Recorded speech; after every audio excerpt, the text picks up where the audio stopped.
Welcome to In Our Community. I'm your host Vidya Pradhan, and my guest today is Lynnea Hagen, the president of the Abundance Company, a business and life coaching enterprise that helps people who are feeling stuck or plateaued in their lives. We've done a couple of episodes with Lynnea before. The last one was the beginning of a series. In that episode, she introduced us to her unique biosystem for success. And if you're looking for that episode, it can be found on YouTube under In Our Community, and you can do a search term for Lynnea, Lynnea. We're looking forward to sharing Lynnea's expertise with you today in our second of the series. So Lynnea, welcome to the show. Thank you. Good to see you. So Lynnea, for the benefit of our viewers, could you recap what we talked about on our last show in a short bit and tell us what the biosystem for success is? Yes. The biosystem of success is really a business or life success model that I created out of the different areas of expertise that I have for people reaching the goals and getting out of their own way. It includes leadership, it includes planning and strategies, it includes values that you bring into it, it includes deeper purpose, and also the things that can hold you back or bleed you. And in my model, it is a model of a big, beautiful tree.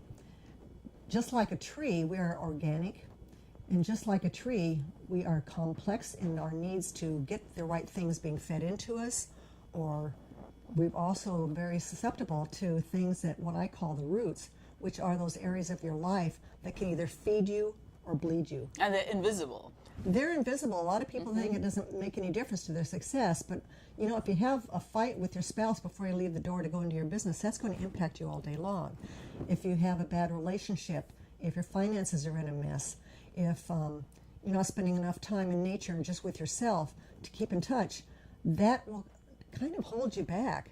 And I tell people you need to stop tripping over yourself. And they end up lots of time just focusing on their, what I call the boots. Get your eyes off their boots and keep your eyes focused on the far down the road. And it's hard to do when your boots are stuck in a lot of different things.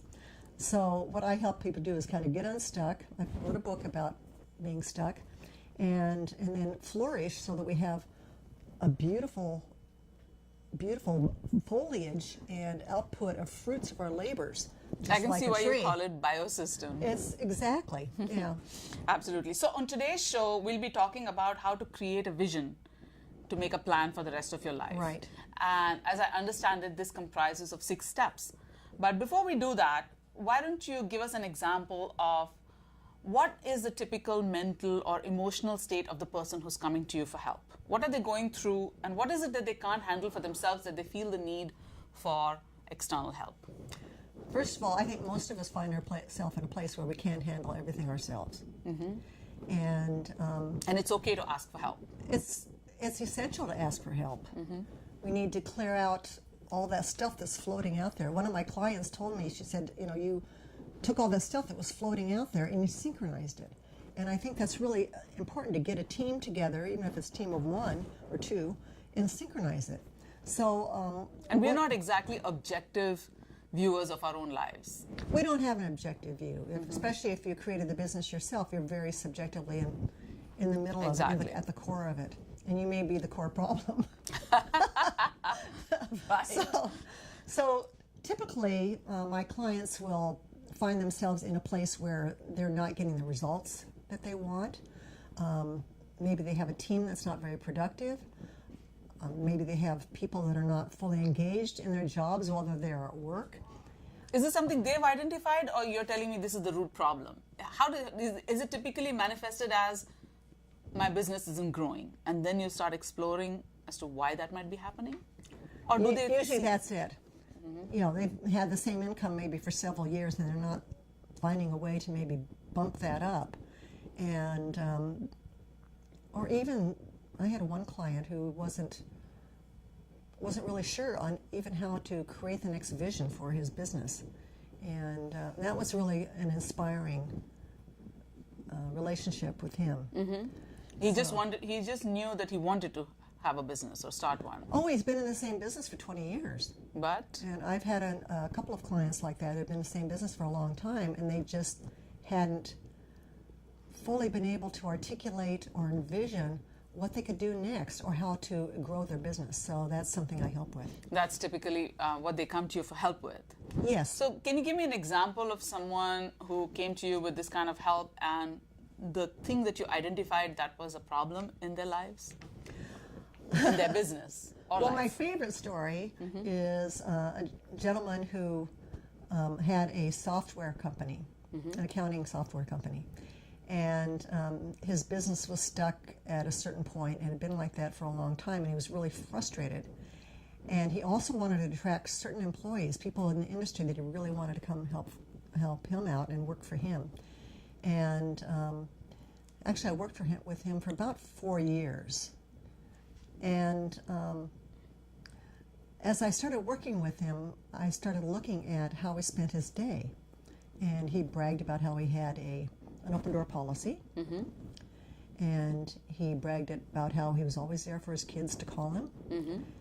And he also wasn't quite sure on how to get the people that he wanted.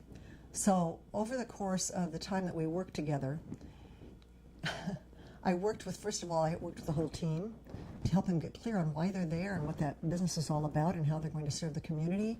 And we came up with a set of values to continue to drive a culture that was really, really caring based on what he was there for. And I went through a series of interviews with people that he was considering to see if they'd be a good fit. And I also shared with those candidates the business plan that we had created, which is the one-page business plan, but I do it a little differently because I do 6 steps, and we'll talk about that. Yeah, that's the next thing. And the people that he showed that to were so impressed that they wanted to be there because that showed somebody who had great leadership and also had a vision for the company and how they were going to achieve that and how, as an employee, they could fit in. It made a huge difference to his business. So that's one, and then do I have time for another? Well, why don't we, this really gives us an insight into how you work with clients. So I think this would be a good place to talk about the 6 steps. So let's get started because this episode, maybe we can even title it The 6 Steps, and let's take it from step 1. Now, if we're looking at the biosystem of success, this would be the flourishing part of the tree. Okay, so when I started drawing out everything that I do, I noticed that the tree was kind of like a pyramid, and so we're going to approach it like a pyramid. And then as I talked about purpose, the purpose is a deep thing that goes all the way through that, and everything hangs off of it and flourishes because of a deeper purpose. Right. So we're not going to talk about that now. But I noticed it kind of looked like what I used to draw for a Christmas tree when I was a kid. You know, triangle with something, a stick. Right. And so when I work with a client, I start beyond the vision for their business because we can't really separate our personal self and our business self. They're all inextricably connected. And so I start with the definition of success for that person, for the leader. Is that the first step? That's the first step. Define because success. we have to have a target. And so And many it people can be very different for different people. Well, I've had a lot of people that would come to me and say, I'd ask them, I said, well, what do you want? And they said, I want to be more successful. And I'd say, well, how are you going to know when you get there? And they'd have nothing that they could put their finger on that's saying, this is what success means to me. And so we start there. So what does success mean to you personally? What would that allow you to do? What would it allow you to do for your family? What would it allow you to do for your own occupation, how you would occupy your time? What will that do for your own expansion? What will it do for how you spend your recreation time? Let's get out of this stuff that just is business and go out to what your dream is. What your dream. And I believe that everybody deserves to achieve a dream, and I help them flesh that out. And it doesn't necessarily have to be business success or more revenue. It doesn't have to be that way. What kind of, when you do this exercise with your clients, what is the top definition that turns up? Oh, most of it has to do with leaving some kind of legacy for the community or the world. Right. And what they can leave for their family. Okay. And it's that old saying that nobody laid in their deathbed and said, gee, I wish I spent more time in the office. Right. They have a lot of regrets about their personal life. Hopefully we can live life without regrets, but maybe there's something that Well, was that's kind why of they left come out. to you, I That's why guess. they come to me. and I want to just kind of back up and state that what I do is applicable to the individual as well. I work with directors within larger corporations. At one time, I had 3 of them within Intel Corporation. Okay. And so they can apply this to their own job, to their separate job as or an individual can apply it to their life, which I call the business of me. Right. So start with your personal definition of success. If you won $10 million, how would your life change? So this is going to bring out your dreams. So you're not just looking at the dream, but you're also looking at the impact of the dream on the individual and the business. So does that mean that when you've gone through this exercise, that people look and say, oh, maybe that's not my definition of success after all? Does that happen? Absolutely. Okay. Yeah. So they just look at it and say, oh, maybe doubling this business isn't my goal after all because of the negative impacts it would have. So at the end of the process, is that what they come out with? A very clear idea of what their definition of success Absolutely, because I have a structured step-by-step methodology to go through. Okay. And I give them a lot of examples. And so what will allow you to do, but also what you no longer have to do. Like, I'd get somebody to do my hair every day. So Right. It's that type of thing. Yeah. To kind of dream on that. Yeah. So and it can be a small thing or it can be a big thing. It doesn't have to be a monumental legacy-leaving definition of success. Nope. It can be as simple as, I want to be healthy and fit, or and then I want to have a good relationship with my spouse. Right, and then finding and defining, how are you going to measure that? How are you going to measure fit? it? Oh, that's right. That's Yeah. right. Measuring it. You gotta Defining measure success and measuring it. Yeah. Exactly. As you said, how do you know? How are you going to know when you get there? When you get there. Yeah. All right. So that's step 1, define success. Right. And not just that, but what does success mean to your life? What will that defined success, how will that impact your life? So that's step 1. Exactly. All right. Step 2. Step 2 is then creating a vision for your professional life, whether you're head of an organization, a smaller organization within a big organization, or if you're a salesperson and you want to create a little business for yourself as a salesperson. And so we start with a vision for yourself and your business professionally. And so the vision is... So the vision is different from success? Yes, because this applies to your business. Okay. I tell people that your business plan, and that's what we're doing, is just the vehicle to get you to the top, which is success. And mind you that this is like a pyramid. So we start at the top first. Right. You can't do ready, aim, fire. You got to do Where's the target? Right. and get it in your sights. And if you Right. don't have it in your sights, then it's really hard to create something to get there. Okay. So anyway, step 2 is creating the creating plan? an impelling vision. We're starting on a plan. Okay. And the vision is very clear. You can see it. Give me you an can smell example of a vision. it. Let's take an example of success and then the vision. Let's just walk our viewers through the process. Okay.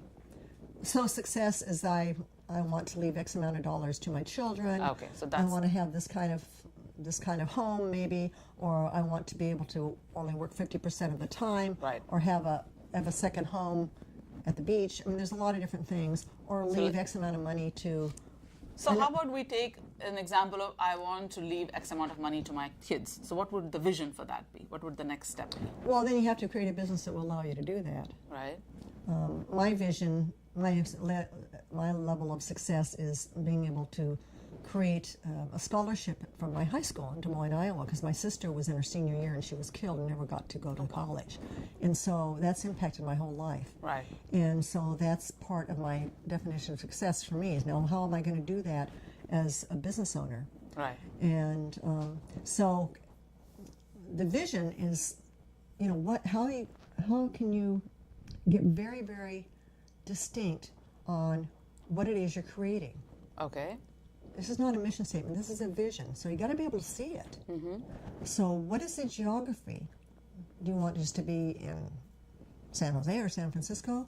Do you want to be in the western 99 states? That's really detailed. It's like the journalistic questions. Okay. Who, what, where, when. That's step 2. And that Asking is, all these questions. Yes. And Okay. so, by 2000, where are we now? 25. Already. Yes, 2025. 25, my business will be generating this much money, serving this particular types of clients in a certain geography. Maybe it could be nationally, on a national level. Right. And we'd be generating this type of product. And we would also be, I just drew a blank. Because it doesn't address the how. We've already addressed the when and the where. Right. And the what.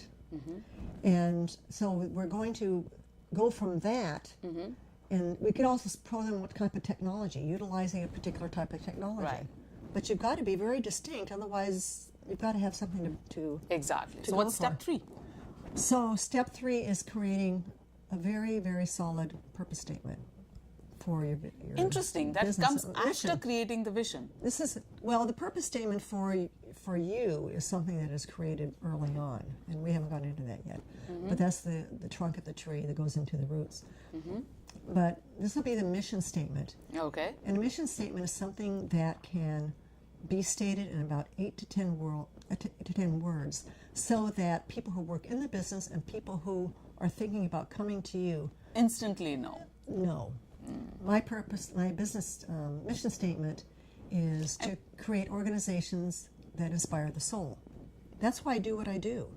And you could have a mission statement for your life as well. Absolutely. Right. Okay, so create a mission statement, 8 to 10 words. So we've defined success, created a vision for how to achieve that success using these metrics of asking all these journalistic Right. questions. And then you've created a simple mission statement that encapsulates the vision in a way. Or more, it encapsulates your goal as a person. It And as a business. encapsulate, for me, what it means that you've narrowed down the essence of why you started that business in the first place and what you want your end customer to receive from it. From it, So okay. what is the eternal promise that you want to make to the people that you're serving? Perfect. And step 4. Okay, step 4 is, that's when you get into the numbers and start actually creating the pathway to get to where you want to go. I mean, I say that what do? I create clarity and pathways. So that's part of this pathway.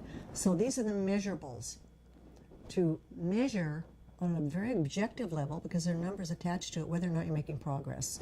So in this year, by the end of this year, or by the end of first quarter 2020, I will have, this very, very affirmative, Yes. I will have 15 employees. I will be utilizing this technology. I will have this many locations.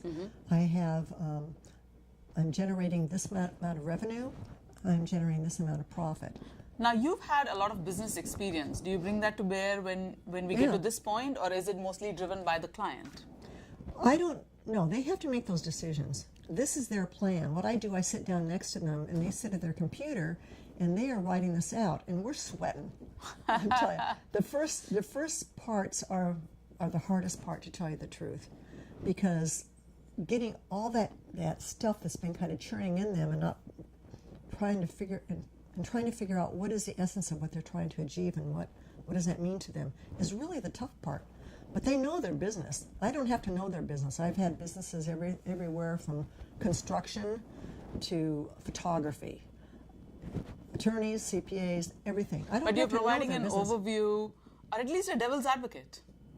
Do you find yourself playing that? Do you find yourself saying, that is actually pretty impractical? Yeah, because You do. some of them now they're excited and want to dream really big. I say, well, I want to be making, have a $500,000 business, and be making, $10 million by this time next year. Yeah, not going to Probably not going to happen. All right, step 5. So that's what we do. We have the measurable Concrete objectives business plan. and the numbers. The With the numbers. date. By this date. So this is something, and I just want to back up a little bit. Sure. Before we proceed. This is something that can fit on one piece of paper, so that when you're laying on the beach in Tahiti, you can get these numbers and you'll see how well your business is doing back home. Okay. So- And does it also have like way stops? Like I will check 3 months from now where I am on this plan, and 6 months from now where I am on this plan. That's How do you, farther down the plan. Okay. Okay. Okay. So step 5. So we have all this stuff of where we're going, and then what we want to grow or have less of. Right. So what do you want more of, or what do you want less of in your business? Right. And the next one is now the broad statements of strategies. What do you have to do continually over time? What are the steps you have to take Exactly. continually over time to do that? So one of the strategies may be to meet regularly with these types of clients. Right. One of the steps may be to set up a call service center. So are these ideas coming from them? Are these Yes. ideas coming from you? No, they're coming from them. So they have it inside them. You're unlocking them. Absolutely. They know. Right. They've been churning this out. They've been seeing the example of somebody over here who's doing what they want to do, and they've seen what they're doing, but they're just kind of stuck, and they don't know how to organize all this. It makes sense. So there's a strong element of cheerleading in a way, that you're this person giving them the wind beneath their wings, saying, you can do this. You just have to sit and think through this. Am I getting this right? Absolutely. Well, they can do it. They just don't know how. Right. And You're breaking it down for them. I'm breaking it down for them in bites, Right. nibbles. I had a radio show, live talk radio show, several years back, and one of my guests, I interviewed leaders that had written books and stuff like that, and one of them responded when I asked this question: what is the one thing that business owners fail to do? Mm-hmm. He said they fail to take time to think.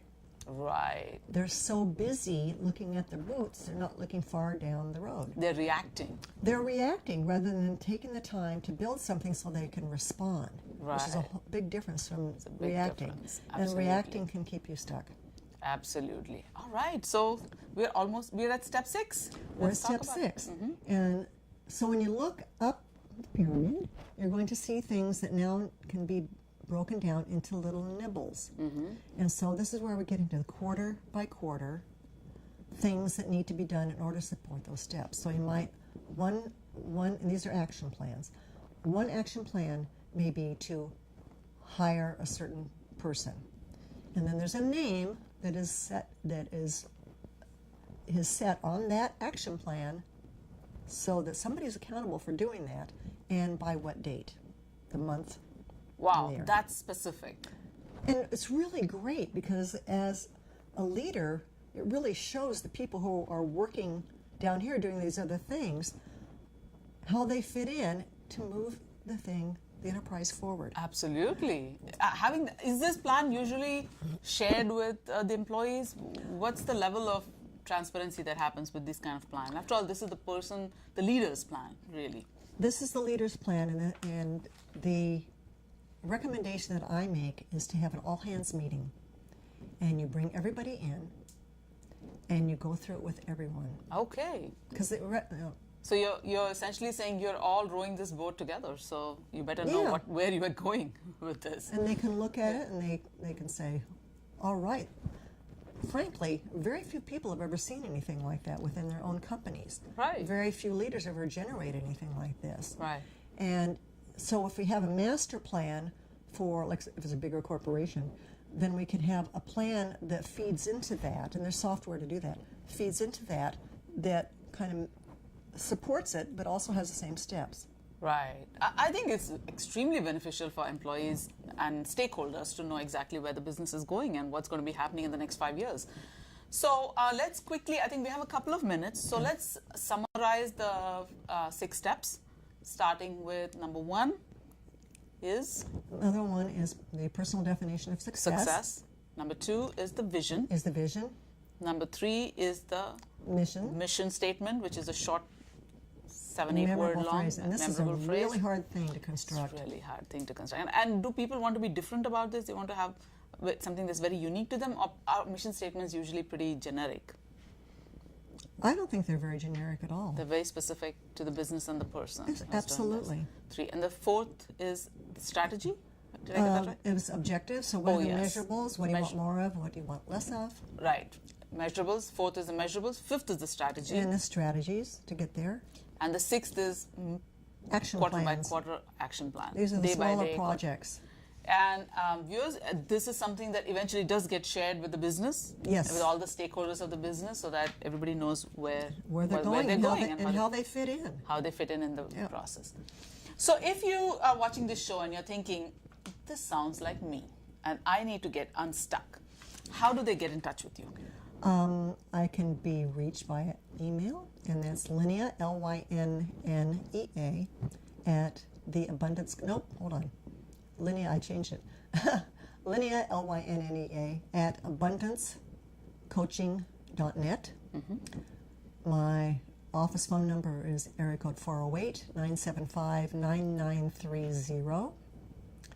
And I have a Facebook page. I'm on LinkedIn. I am on Twitter. And that's Lynnea Hagen? My Facebook page is Lynnea Hagen, Success Strategist. Success Strategist? Strategist, right. Okay. And so if that is a little overwhelming for you right now, Lynnea has also written a few excellent books on this subject. And Lynnea, can you share those with us? I will. They're kind of shiny. I hope they show up. The first one I did, how much time do I have? Maybe a minute or less. Yeah, about a minute. Okay. The first one I wrote is The Spirit of Silicon Valley, and this is a story of real people living in Silicon Valley and what they found living here, and they're all entrepreneurs. It's really amazing. And inspirational. Yes. Yeah. So The Spirit of Silicon Valley, okay. I co-authored and edited this book. The second one is I was asked to be part of the largest selling book series in the world, and that is The Change, book 7. And I have my own personal story in there. So this is your story in there. This is my personal story. Story in there, right. I'm pretty open with all the stuff that I've been through. And then my last one that I'm really proud of is Lynnea Hagen on stuckness. 140 insights and tips to get unstuck, get going, and get what you want. And that pretty much encapsulates different tips that you can journal on. Each would have a place for journaling on the biosystem of success. So that is pretty much all the time we have for this particular show. But this is a series, as I said, this is the second in our series. So Lynnea, I am very much looking forward to the next one where we, I think, drill deeper into each of these steps and how to help yourself. And thank you so much for being on the show with us today. And viewers, look out for the next one. Thank you so much.